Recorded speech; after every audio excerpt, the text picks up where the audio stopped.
Bonsoir Katia, Bonsoir Valérie. comment vas-tu? Ça va, ça va, ça va. Tu es fin prête? Fin de journée.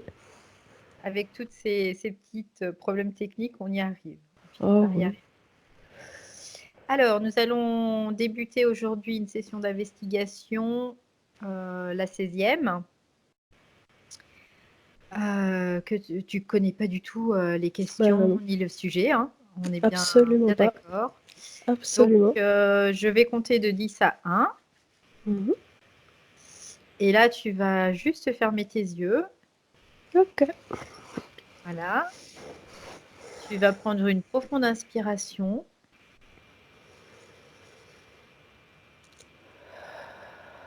Donc, pendant que je compte, tu vas juste te détendre. Et tu vas sentir ton corps devenir de plus en plus lourd. 10,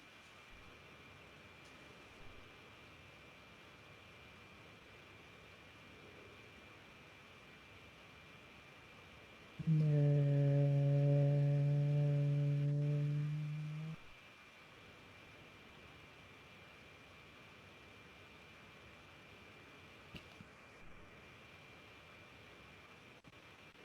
8,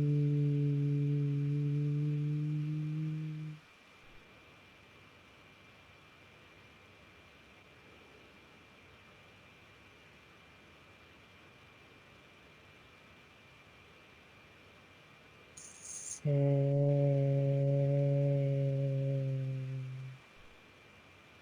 Ton corps s'enfonce profondément dans ton matelas.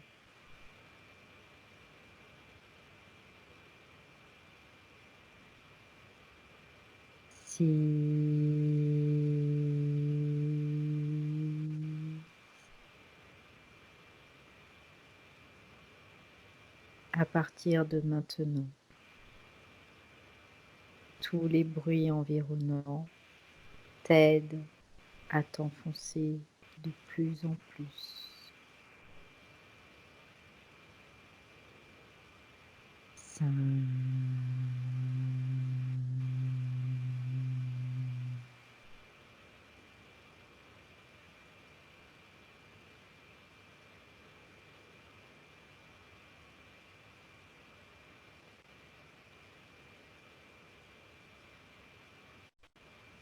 4.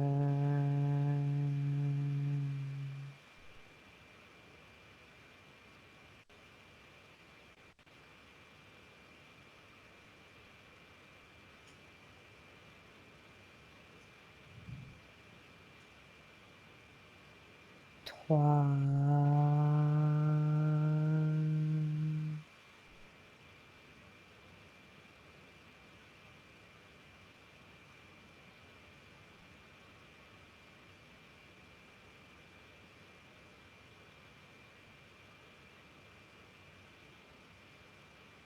Deux.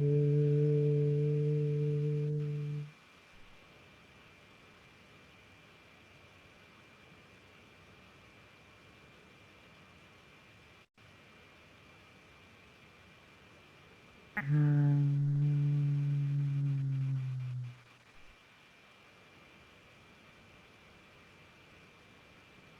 Maintenant, Katia, je vais compter de 1 à 3. Et ensuite, je te poserai la première question.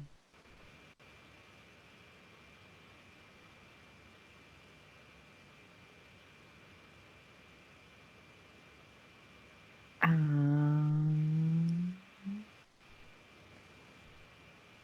2,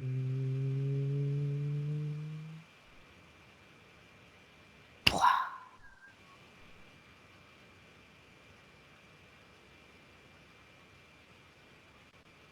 Pour ce protocole, nous allons présenter des questions simples sur une fête toujours plus aimée et récurrente dans de nombreuses cultures. Katia, tu vas te connecter avec le terme Halloween et me dire ce que tu perçois.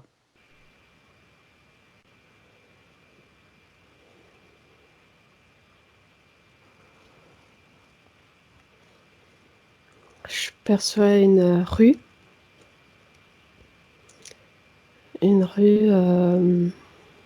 comme on les voit dans les films ou les séries où il y a plein d'enfants qui circulent déguisés. Mhm. Et juste un peu plus haut, à quelques mètres au-dessus,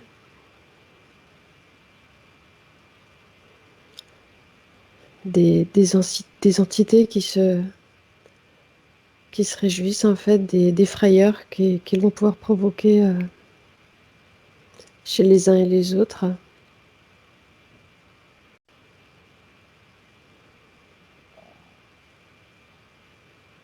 Parce qu'il y a les enfants déguisés, mais pas que.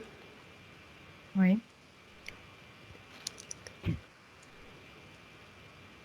Il y en a qui se glissent pour surajouter ou interagir dans le subtil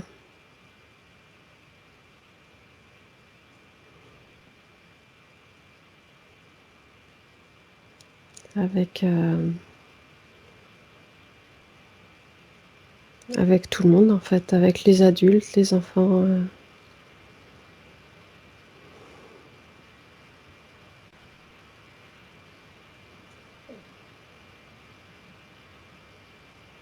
Est-ce que tu as d'autres informations qui te viennent?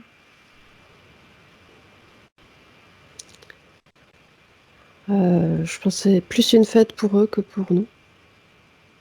D'accord. Donc, plus une fête pour les entités que pour les humains. C'est ça. Alors, tu vas remonter à la naissance de Halloween et me dire à quand remonte cette naissance.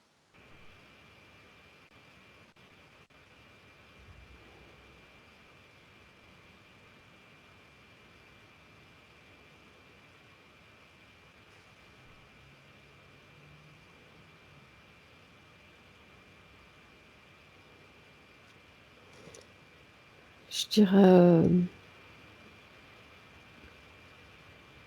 dans les années 1900, j'ai envie de dire 50. Ok. Qu'est-ce que tu perçois en rapport au plan physique de cette naissance?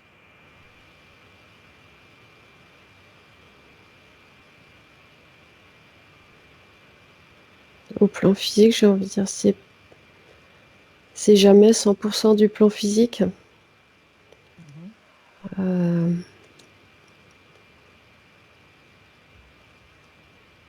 le truc, euh, le truc bateau, le côté commercial, Oui. vendre, vendre, vendre, vendre, créer un besoin, combler les manques. Donc, c'est le côté physique, mais c'est aussi insufflé par le côté subtil. Alors d'ailleurs, on va en parler de ce côté subtil, de ce plan métaphysique. Qu'est-ce que tu perçois de cette naissance d'Halloween? Une manipulation facile et qui rapporte bien, qui rapporte beaucoup, oui, pour les entités. C'est facile parce qu'on est tellement friand de faire la fête, de manger tout et n'importe quoi, de pas faire attention.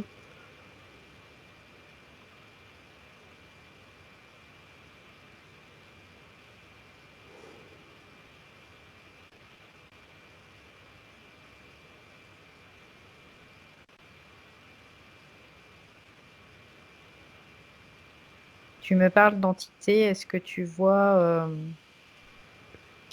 quelles sont ces entités? Si tu pouvais les décrire, à quoi elles ressemblent, si tu pouvais l'ADN, qu'est-ce que tu ressens?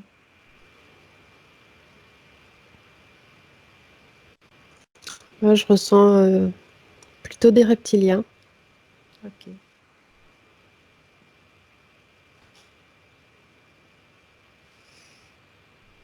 Alors, est-ce que tu perçois des symboles liés à Halloween?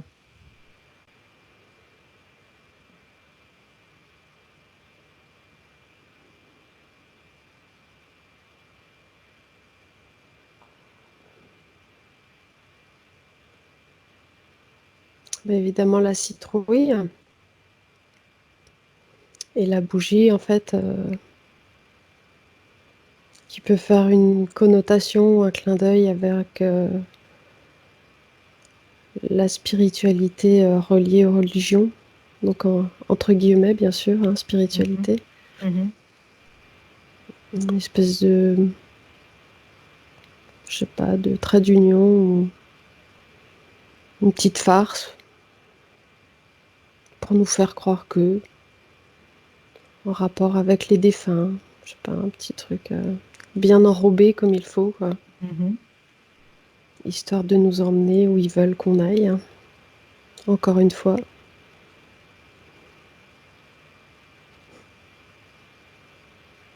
Alors, tu m'as parlé donc des symboles de la citrouille et de la bougie. Euh, Oui, quel est leur sens réel?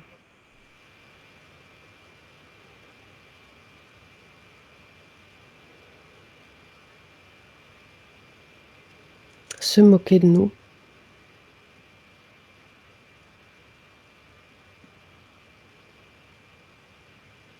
Se moquer de nous, c'est un petit peu. La citrouille, c'est un petit peu comme s'ils nous mettaient une tarte à la crème dans la figure, qui nous écrasait une citrouille bien mûre, et puis qu'en fait, on était tous des citrouilles, en fait.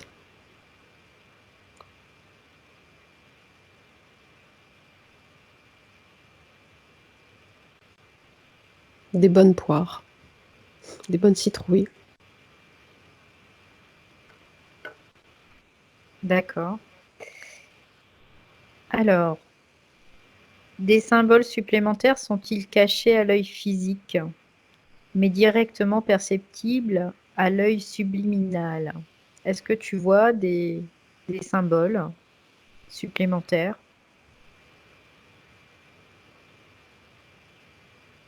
visibles à l'œil, avec l'œil éthérique, subliminal?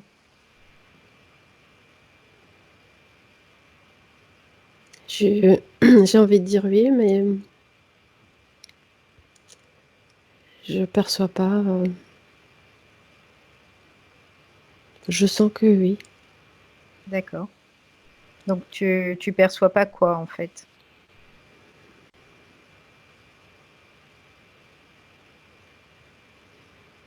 Donc tu vas aller, J'ai envie de dire, le mot qui me vient, c'est arme. d'accord. À quoi elle ressemblerait cette arme?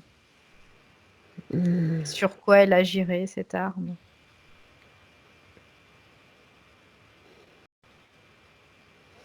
Euh, Ce serait un petit peu comme un petit poignard avec une croix. La poignée, ça fait comme un crucifix. Mhm. Et bah, pour nous piquer, quoi, hein.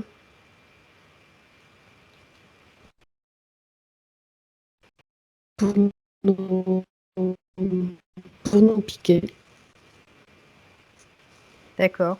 Ouais. Et pour nous piquer, à quelle fin? Pour pourquoi? Bah, ils s'amusent parce que c'est la D'accord. fête. Et puis voilà, ça peut nous faire peur dans le subtil, nous effrayer. Mhm.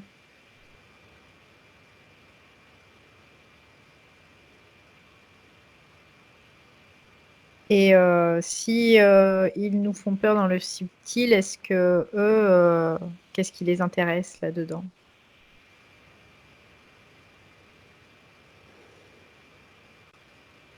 Ben déjà, ça les amuse beaucoup. Oui. Et après, il y a des personnes peut-être plus sensibles qui comprennent pas que ça effraie réellement dans le subtil. Et là, ils peuvent récupérer leur sucrerie à eux.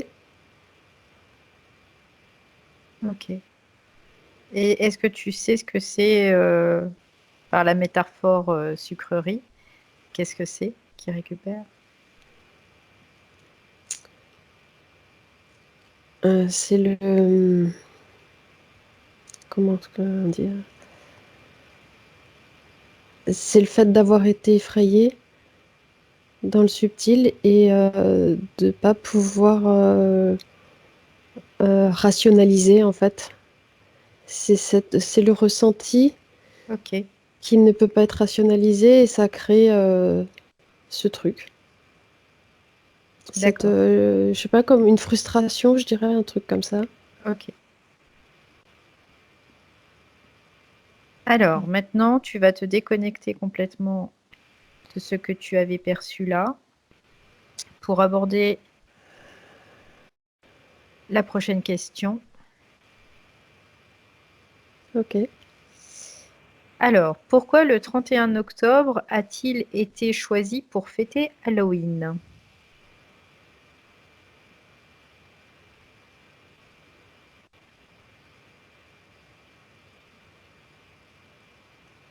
C'est l'ambiance de la saison.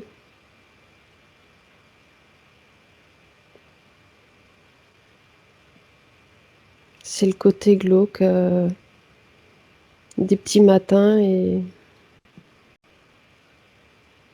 des débuts de soirée. Ça fait partie, c'est le décor en fait.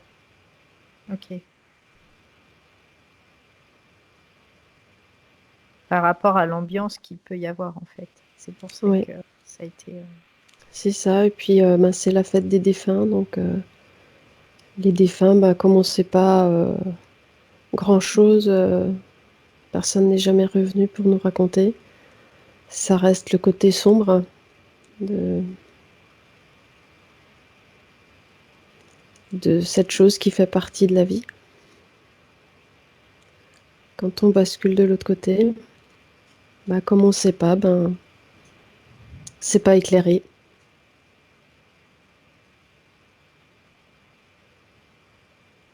Ok. Alors, pourquoi cette date récurrente est-elle devenue une fête pour de nombreuses cultures?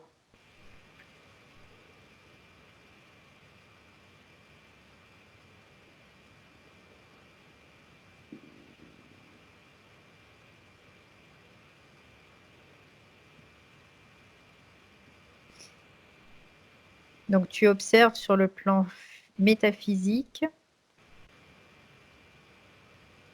et sur le plan aussi Mhm. physique. Sur le plan métaphysique, en fait, c'est leur banquet, en fait. C'est comme nous c'est Noël. Mhm. À eux, c'est Halloween, en fait. D'accord. Et sur le plan physique, moi,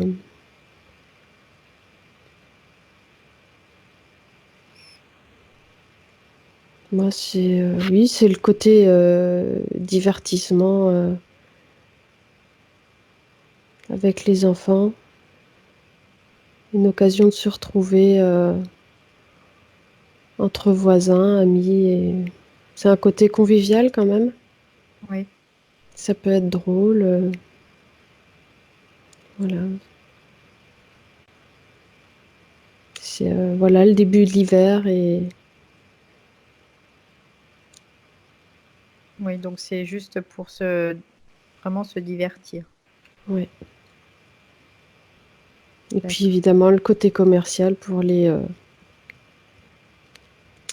pour d'autres, Mhm. pour d'autres humains. Alors, tu vas observer sur le plan métaphysique un adulte célébrant Halloween. Et tu vas me dire qu'est-ce que tu vois, qu'est-ce que tu, tu ressens, qu'est-ce que tu perçois.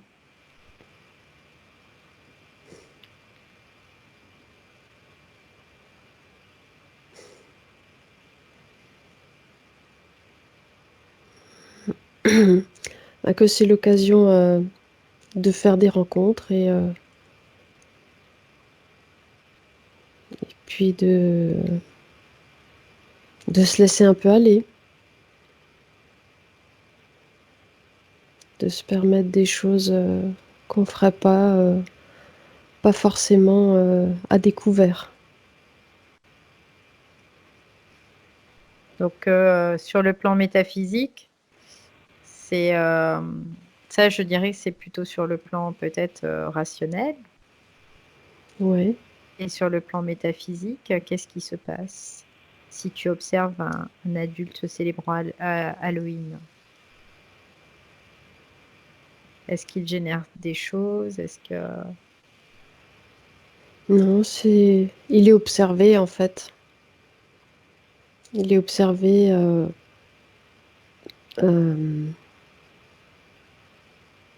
pour voir si dans quelle direction on peut le pousser pour obtenir justement cette, cette frustration qui fait leur sucrerie. Donc je vois plus qu'il est observé, D'accord. suivi, enfin Oui, suivi, observé comme ça, de plus ou moins loin, quoi. C'est pas un pour un, mais voilà, c'est comme si c'était un peu comment dire, des gardiens qui surveillent une cour de prison, quoi. Hein. Tu en surveilles pas un oui, seul, quoi. oui, bien sûr, oui. Un truc comme ça. D'accord. Alors maintenant, tu vas observer sur le plan métaphysique un enfant qui célèbre aussi Halloween et me dire qu'est-ce que tu perçois.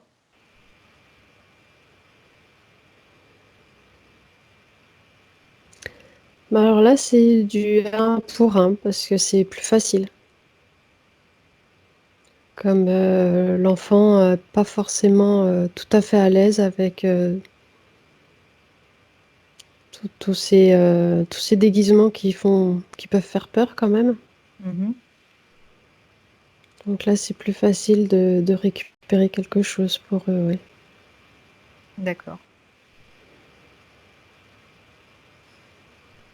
Alors, tu vas te déconnecter complètement de cette scène.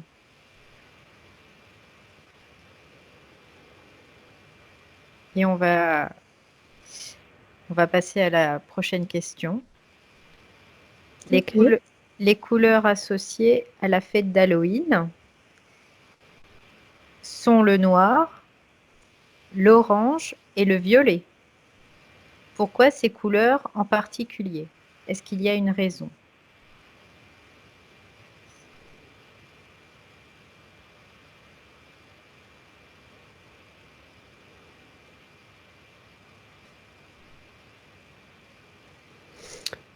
Euh,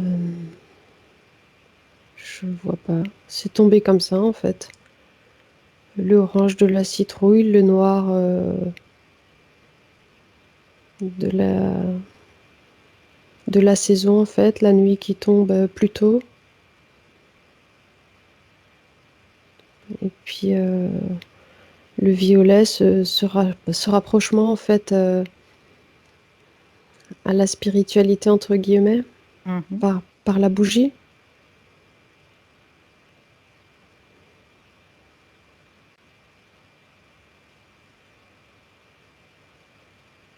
Ouais, je dirais que c'est tombé comme ça.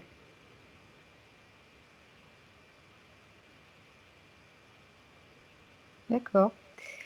La citrouille est devenue le symbole clé de Halloween. Pourquoi?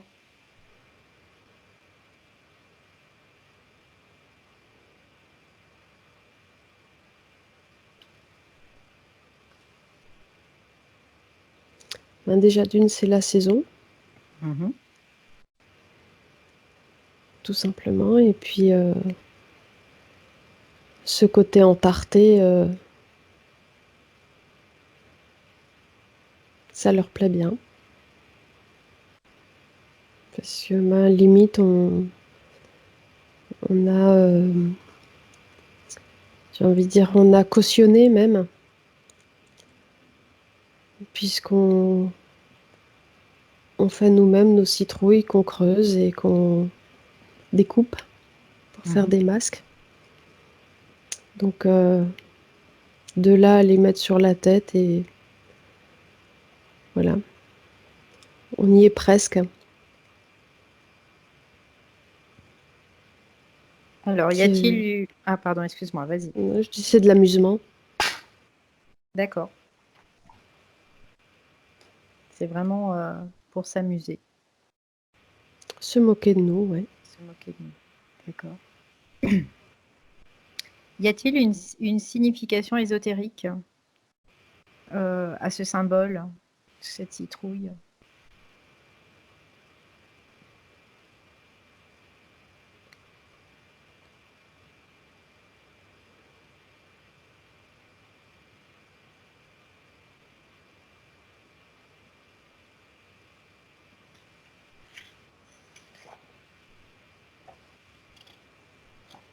Je vois pas. D'accord. J'ai rien. Ok. Alors, tu vas te déconnecter de cette citrouille et tout ce qui s'en rapporte pour passer à la question suivante.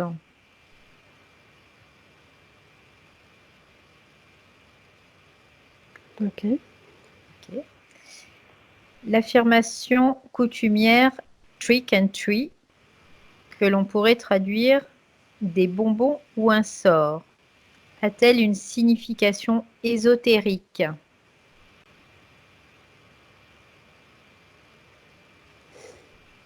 Et si oui, laquelle?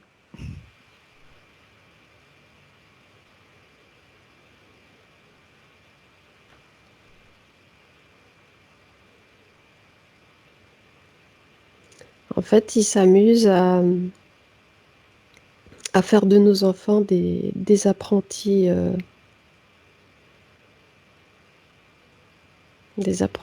comment dire, pas sorciers, mais des apprentis, ouais, interférents, quoi, Mhm. entre guillemets.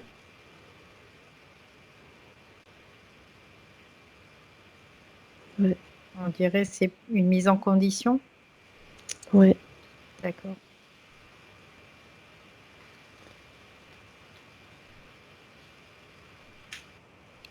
Le port de vêtements lié au monde des ténèbres a-t-il une ou plusieurs significations ésotériques? Si oui, là ou lesquelles? Le port du vêtement Des ténèbres des ténèbres. a-t-il une ou plusieurs significations ésotériques? Tu parles donc des déguisements, des déguisements. Les déguisements, oui. D'accord.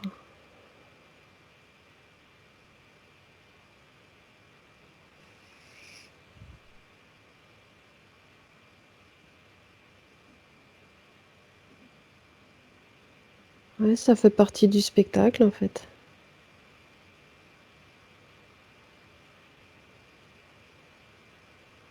C'est le spectacle, c'est la fête, c'est les costumes, costumes de rigueur.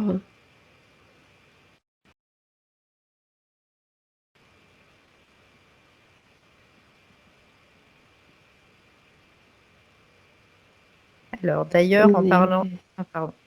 Pardon, non, c'est moi. En Non, fait, ouais. on est des parfaits petits, je sais pas comment nous appeler, des parfaits petits manipulables. On, on est d'accord.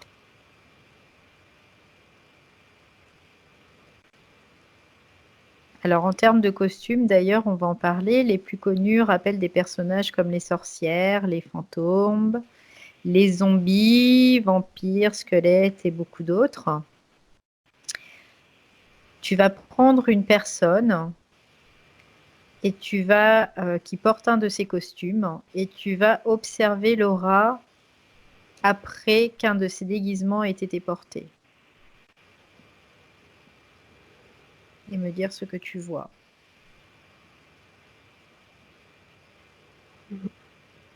C'est pas fameux. C'est la personne a été pompée.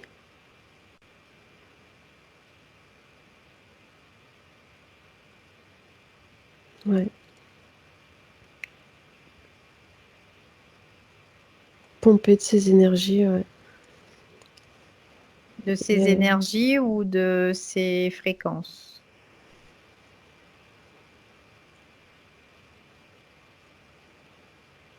De son énergie, je dirais. Et en fait, comme c'est le soir, ça peut être tard, donc la personne s'en rend même pas forcément compte, puisque après, après la fête, ils vont se coucher, donc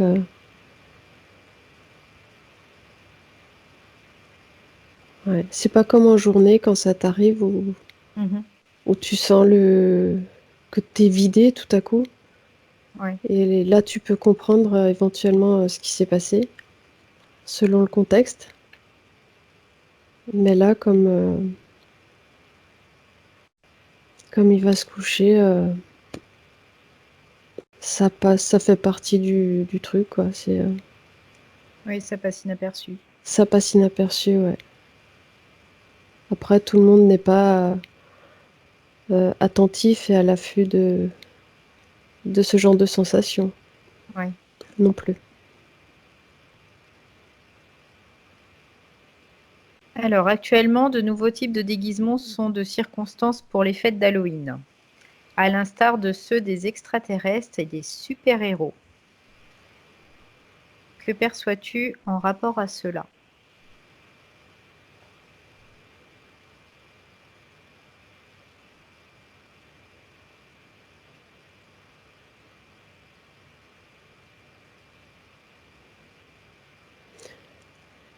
Élargir encore le public.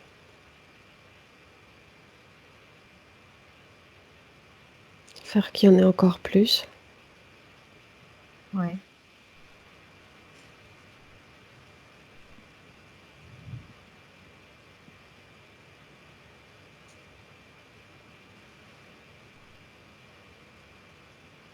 Après, est-ce que tu as autre chose à rajouter par rapport à cette information? Non, si t'as D'accord. pas de questions plus précises, non, ça s'arrête là. Ok. Donc, Halloween célèbre la mort, la peur, la sorcellerie, les esprits, les démons. En pratique, il célèbre le mal sous ses diverses formes. Comment cette célébration affecte-t-elle notre psyché?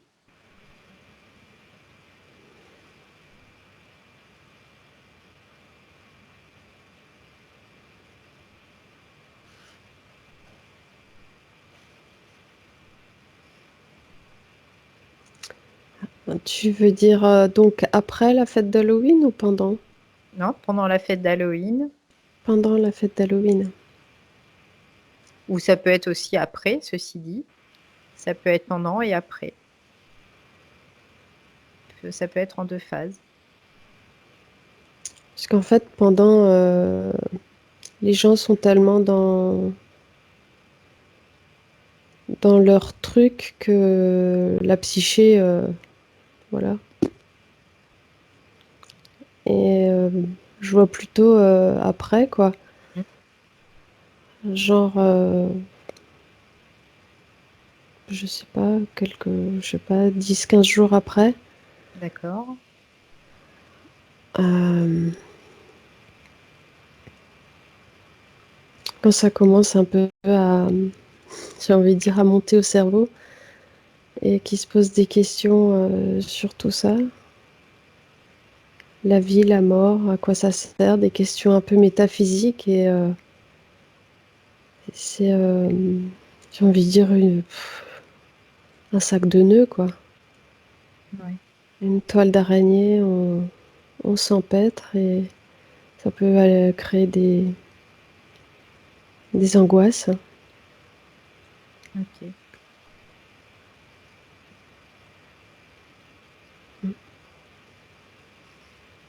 Alors, comment celle d'un enfant est-elle influencée?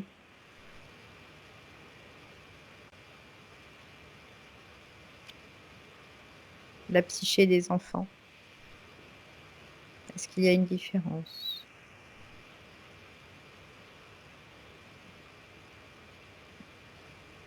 Moi, ce qui m'est venu tout de suite quand tu as posé la question, c'est ce truc qu'on entend depuis. Voilà. Eh ben, si t'es pas sage, et ben voilà, ce qui pourrait t'arriver, qui pourrait venir te chercher et te faire ci et ça.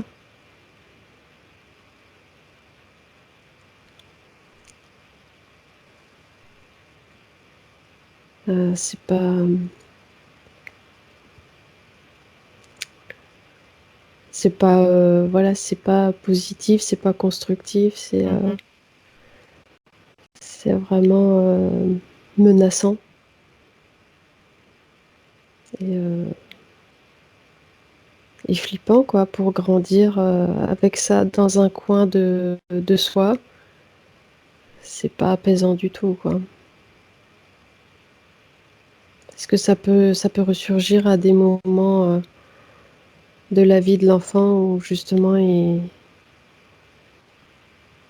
peut se retrouver en posture de culpabilité et ça peut cette menace peut ressurgir et peut l'entretenir et en l'entretenant fatalement il ouvre Mhm. à un moment ou à un autre.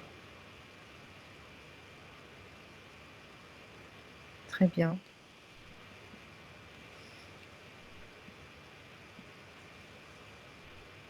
Alors, tu vas te déconnecter de cette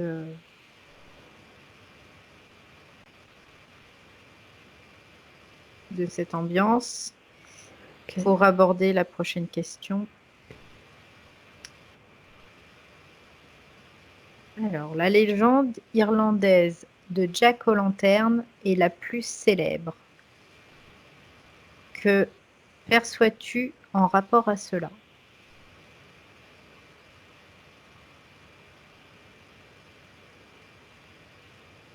La légende, tu as dit? De Jack O'Lantern. Ouais, C'est une légende irlandaise qui est d'accord. très célèbre. Et seulement, que perçois-tu en rapport à cela et pourquoi existe-t-il tant de variantes de cette légende?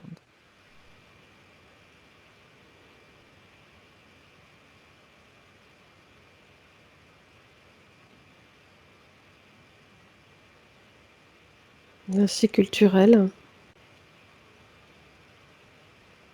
Et je vois une image en fait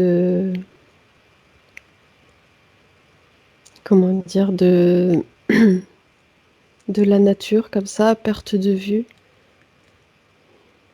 Et en fait, quand tu vois ça, tu as l'impression que tu es perdu dans un endroit un peu à l'infini, quoi. Et je vois cette lumière là qui se déplace et tu as envie d'aller vers, puisque bah, c'est une lumière dans l'obscurité, mais en même temps, tu sais pas sur quoi tu vas tomber au final.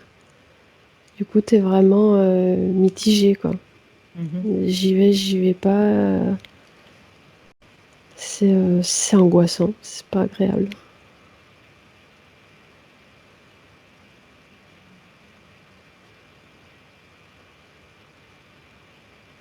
Alors, Alors, par rapport aux informations que tu peux avoir, pourquoi existe-t-il tant de variantes de cette légende?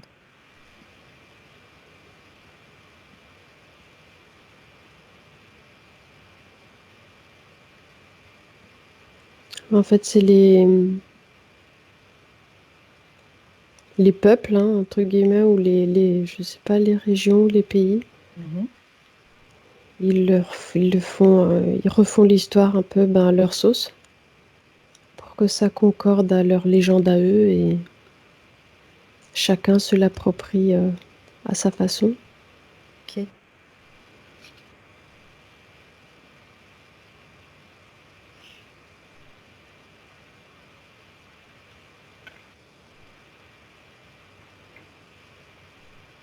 Alors, tu vas te déconnecter de cette histoire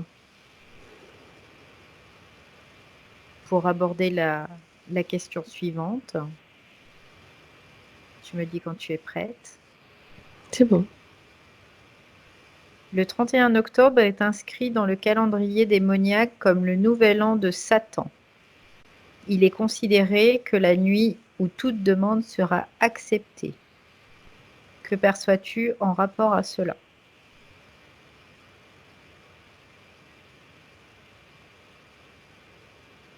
En fait, je vois une immense, j'ai envie de dire une immense guillotine, en fait, comme ça. Et, et ça reste ouvert.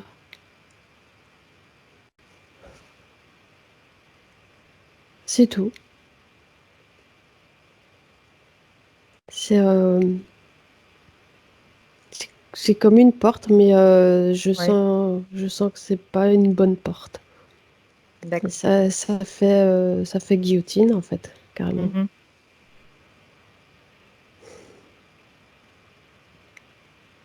Et est-ce que tu peux voir où cette porte mène? Le vide, D'accord. le vide.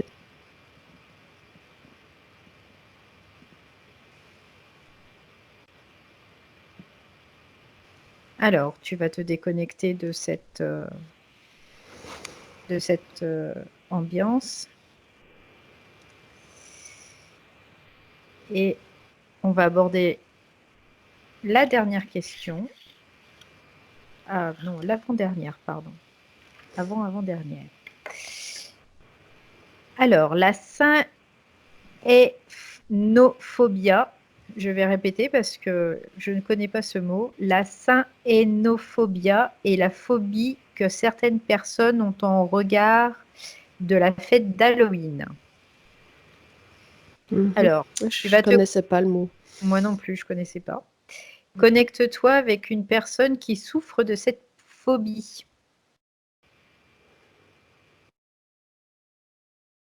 Quand tu la vois, tu me le dis. Ben, elle est elle-même à moitié là-bas. D'accord. Qu'est-ce que tu perçois de cette personne? En fait,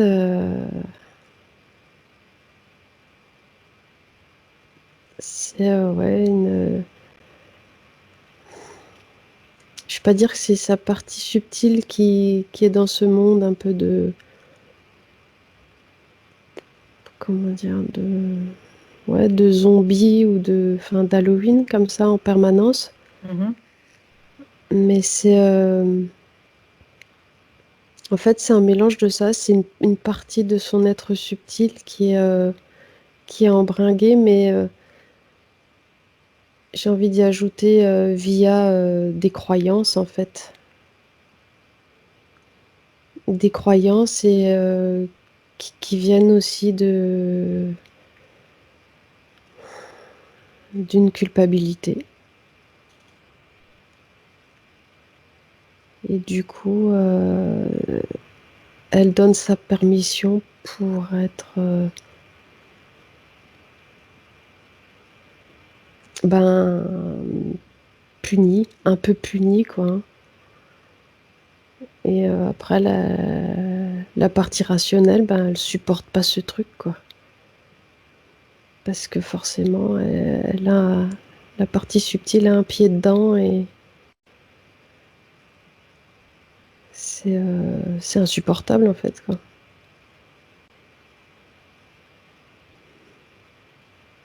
Ok. Est-ce que tu veux rajouter quelque chose? Ou est-ce que c'est bon? Et j'ai envie de dire que ouais, ça fait partie des questions d'avant là où je te disais que les enfants, on les emmène, quoi, hein. Mhm. Ben, c'est un peu Ouais, le résultat ça peut en arriver là. Enfin, c'est une des façons. ouais, ok. Alors maintenant, Katia, on va se projeter dans l'avenir et on est à peu près en l'an 3000 après Jésus-Christ, donc dans 1000 ans, un peu moins. Est-ce qu'Halloween sera toujours célébré?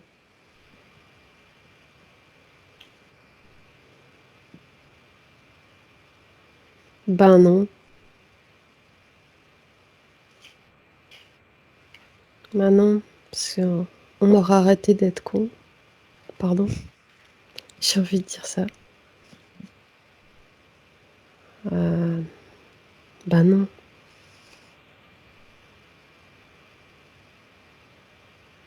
D'accord. Qu'est-ce qui motive le fait que ce ne soit plus fêté? C'est le fait de ne plus être... Oui. D'accord. Bah voilà, c'est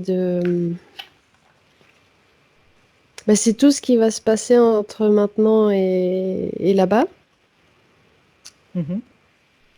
euh, qui va faire que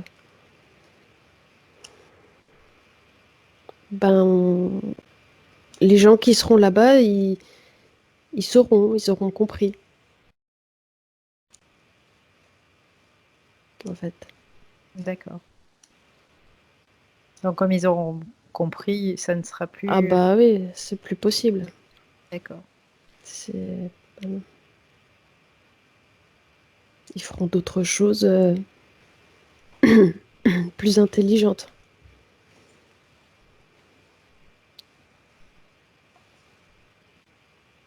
Très bien. Est-ce que tu as encore quelque chose à rajouter?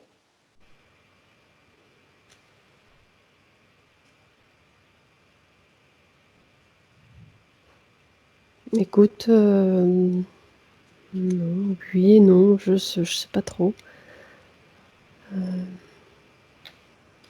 Dire qu'ils feront des choses plus intelligentes parce qu'ils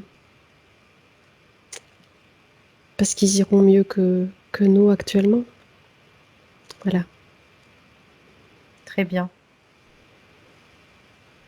Eh bien, Ouais. Katia, on va rentrer parce que ce cycle d'investigation, quoi, ce protocole en tout cas, est terminé. Donc, dans un premier temps, tu vas te déconnecter de tout et de tous, de toutes les ambiances que tu as pu croiser, de tous les personnages que tu as croisés également.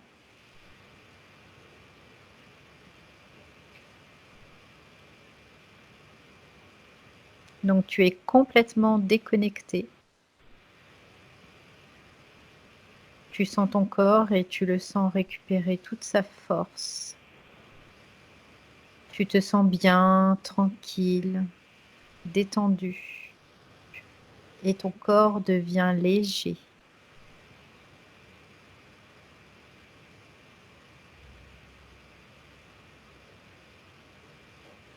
2, tu ressens une sensation de bien-être,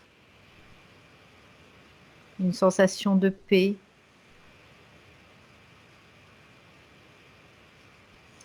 Cette paix parcourt ton corps. Tu te sens merveilleusement bien. Tu récupères tout ton potentiel d'énergie.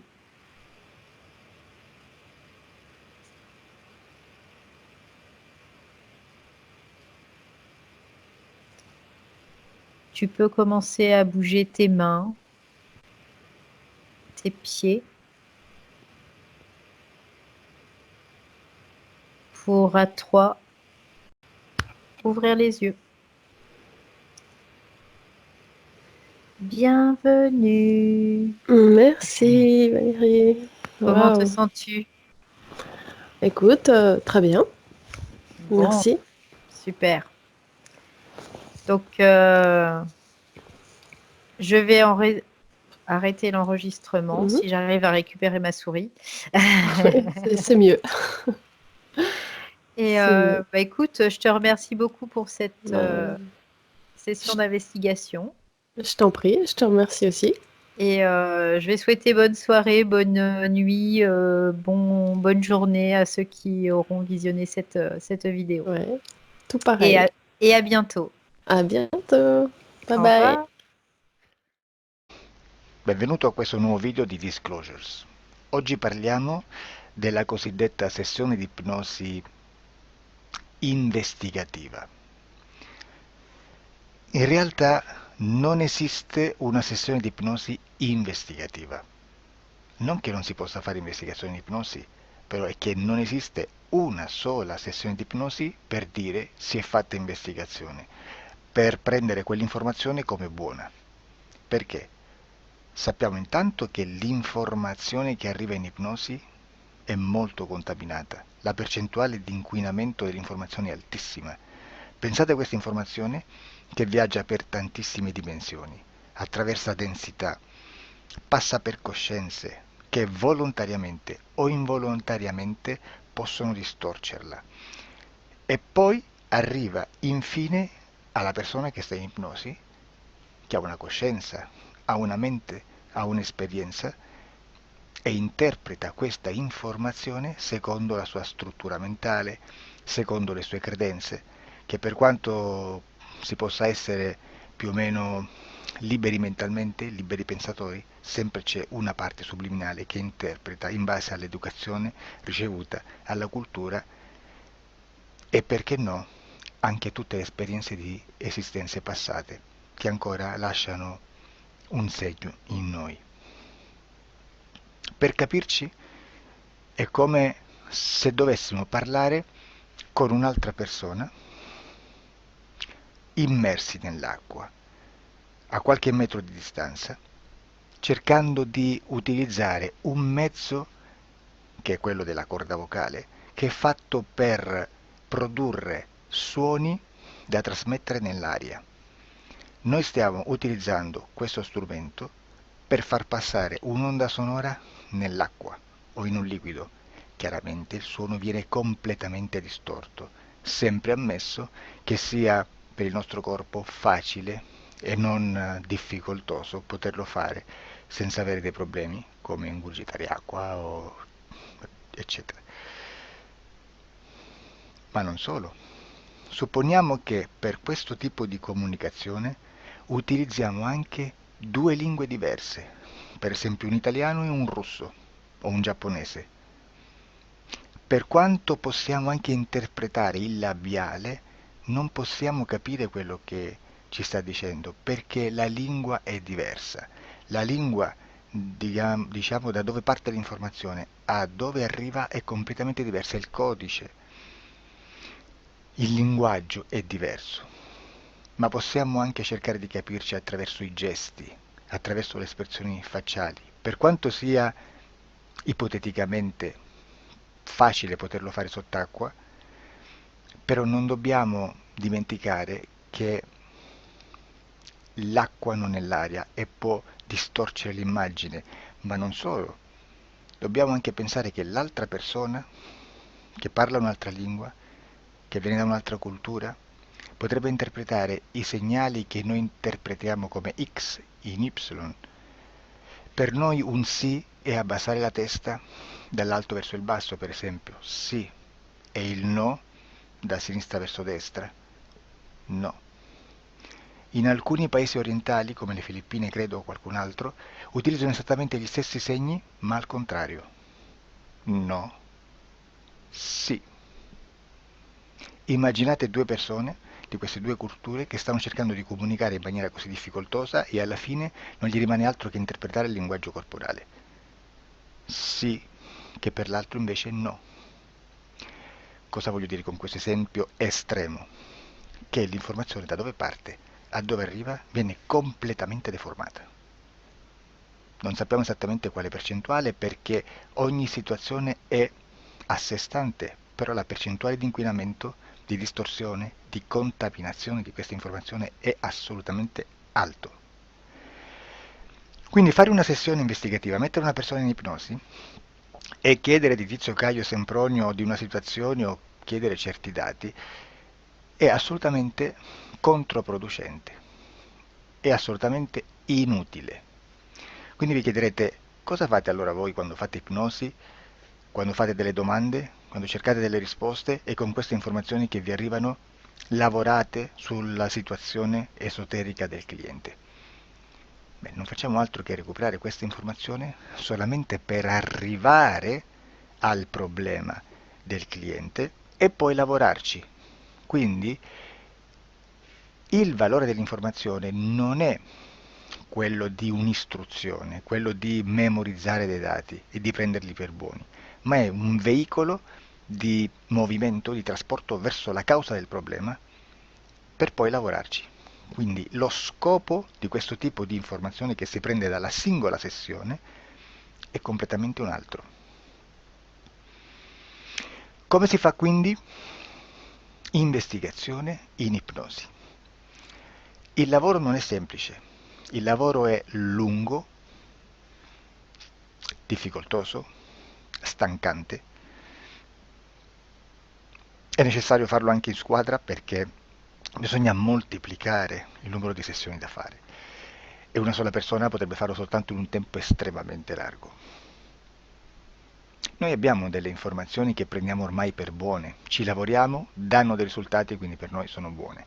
E come abbiamo fatto ad avere queste informazioni? Per esempio, come facciamo a sapere che un extraterrestre chiamato il cosiddetto grigio è più o meno alto X, poi ci sono magari quelli anche un po' più alti, ma hanno un corpo strano, hanno una pelle grigio-verde, hanno degli occhi grandi a mandorla, neri, senza una pupilla visibile, non hanno quasi bocca né naso né orecchie, hanno soltanto delle fessure, non hanno organi genitali, hanno degli arti molto più lunghi rispetto alla proporzione che potrebbe avere il corpo umano e di solito hanno meno dita delle 5 del corpo umano, eccetera, eccetera, eccetera. O se no prendiamo un altro tipo di essere che possiamo incontrare in ipnosi, come facciamo a dire che hanno delle somiglianze con i rettili, gli animali rettili terrestri o gli invertebrati, gli insetti terrestri?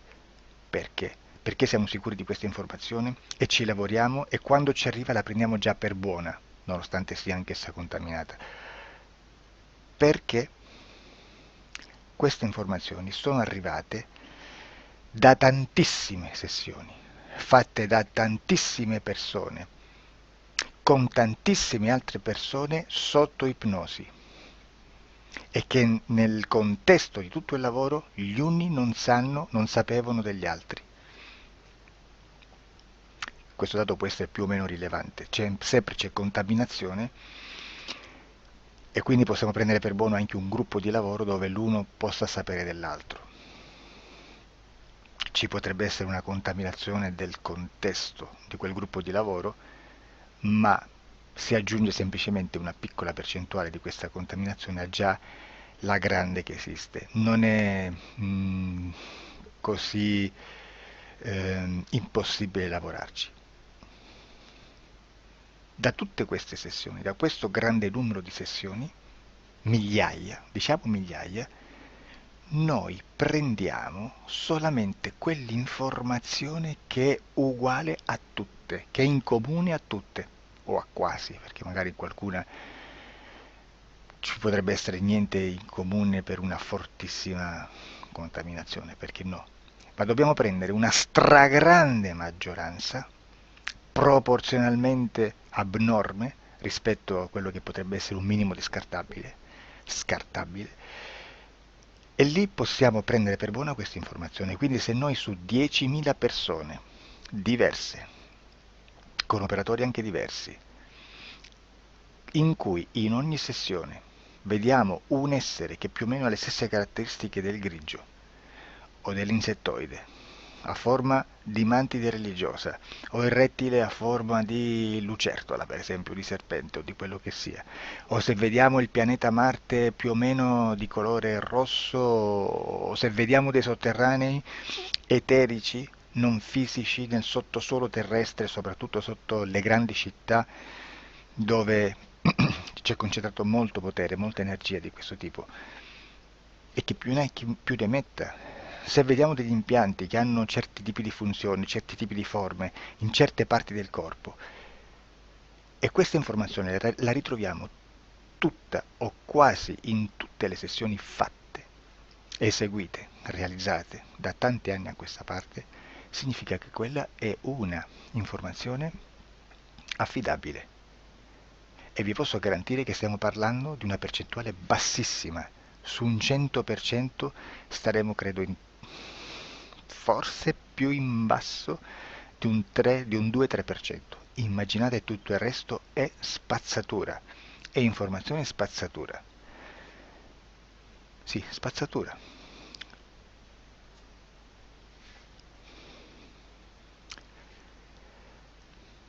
C'è anche un'altra cosa da dire. Supponiamo che un operatore faccia un'ipnosi e voglia andare a vedere cosa fa Tizio, cosa fa Caio, cosa fa Sempronio. Arrivano delle informazioni e si dice che Tizio è biondo, Caio è zoppo e Sempronio è uno sportivo. Intanto già abbiamo detto che una sessione soltanto non serve, d'accordo?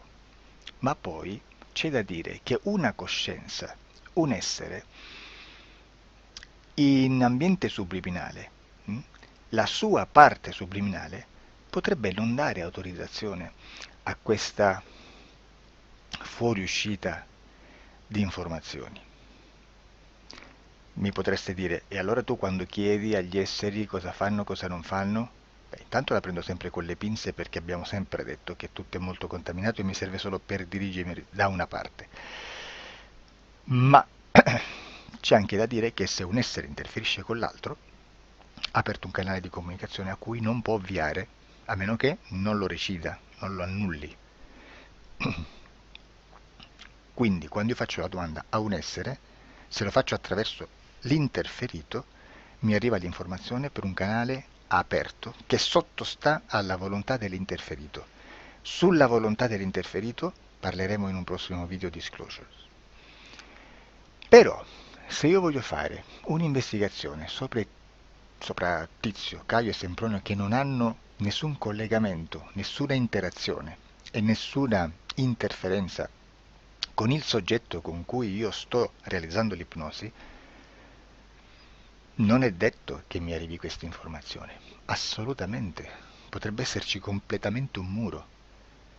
Come potrebbe esserci informazioni, perché quell'altra parte potrebbe autorizzare comunque. Ma non è detto.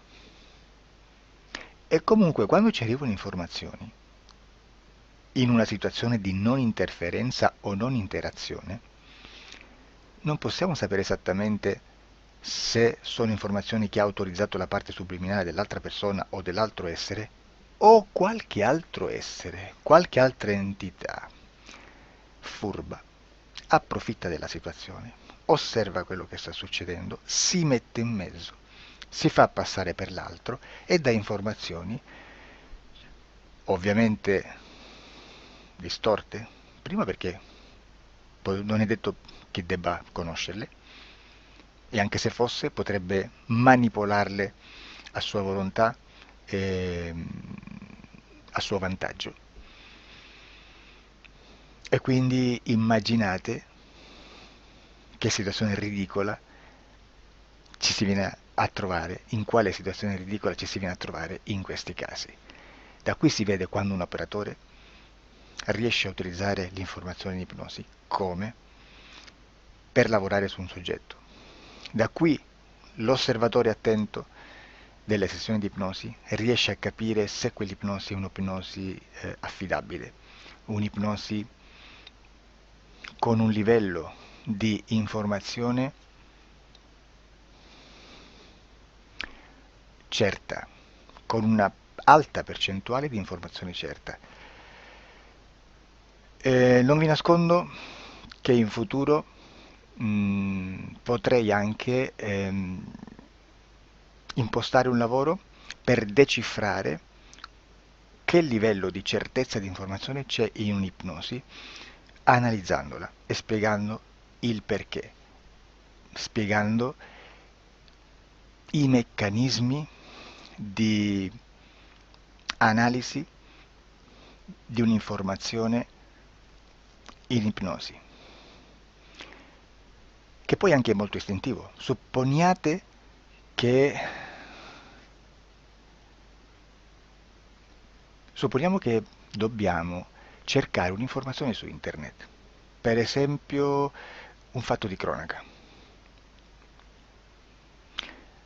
Voi preferite mettervi su un sito ufficiale?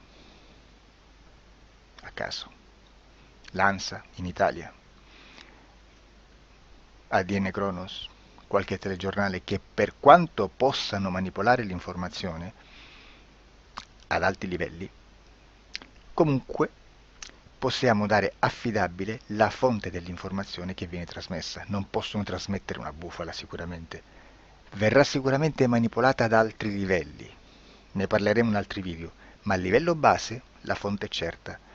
Sicuramente non andrete a cercare questa informazione sul primo sito, il primo blog che vi passa davanti e magari c'ha 4 followers. Perché? Perché non vi dà nessuna garanzia della certezza della fonte. Non c'è un controllo né nella struttura interna di questa agenzia di informazione e né dal grande pubblico, che per la quantità di persone che attingono quell'informazione si può dedurre se l'informazione è certa o meno, perché è un'informazione che passa in un pubblico così vasto che se ci dovesse essere una distorsione con la realtà è molto probabile che venga fuori. Credo che abbia detto quasi tutto sulle sessioni investigative. Prima di chiudere aggiungo che proprio per questo stiamo conducendo dei cicli di investigazione in ipnosi regressiva che comprendono tante sessioni con persone diverse, con una buona o eccellente suscettibilità ipnotica sicuramente, per poter indagare su spazi ristretti su alcuni temi. Perché dico spazi ristretti? Perché se andiamo a prendere eventi grandi nel tempo, nello spazio, storici, parlare di qualcosa di molto generico implica una quantità di sessioni abnorme.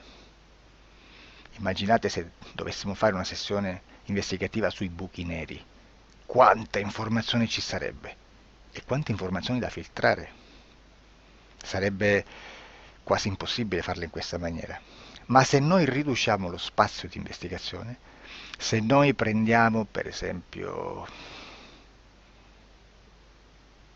investighiamo sulla pedofilia nella Chiesa Cattolica, ecco, se già restringiamo il campo d'azione è molto più facile che possiamo attingere informazioni affidabili, presuntamente affidabili, con un numero di sessioni sicuramente alte, ma ridotte rispetto ad altri tipi di sessioni molto più generiche, su temi molto più generici. Quindi per fare anche delle investigazioni su temi molto generici bisogna suddividerli in temi, in dettagli, per poi alla fine, quando tutta l'informazione è stata filtrata ed è stata dedotta di informazione comune, si possono mettere insieme per cominciare a costruire il quadro, mettere insieme tutti i puzzles. Questo è il vero senso dell'informazione in ipnosi, quando si fa ipnosi investigativa. La sessione